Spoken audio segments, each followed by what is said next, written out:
Journal de 7h sur Europe 1. Antoine Bienvaux, bonjour Antoine. Bonjour Dimitri, bonjour à tous. Il est donc le nouvel homme fort de l'Iran, Mojtaba Khamenei, fils de l'ayatollah Ali Khamenei, tué au début de la guerre, a été désigné comme le nouveau guide suprême de la République islamique hier soir.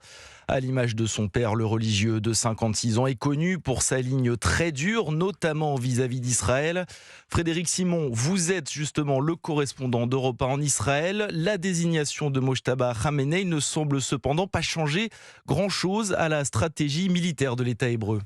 Il n'y a pas encore eu de réaction officielle en Israël à la désignation de Mojtaba Khamenei, mais les dirigeants israéliens, tant civils que militaires, ont répété ces derniers jours que le successeur du guide suprême, quel qu'il soit, sera considéré comme une cible légitime.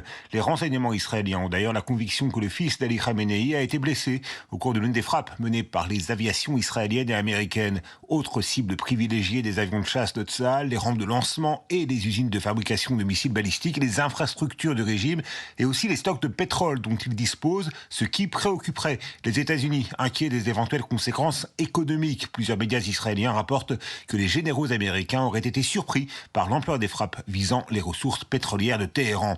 Parallèlement, l'Iran maintient la pression sur les agglomérations urbaines en Israël. Une dizaine de tirs de missiles répertoriés hier. Ils ont fait 2 blessés graves. Plusieurs des projectiles étaient équipés de bombes à fragmentation.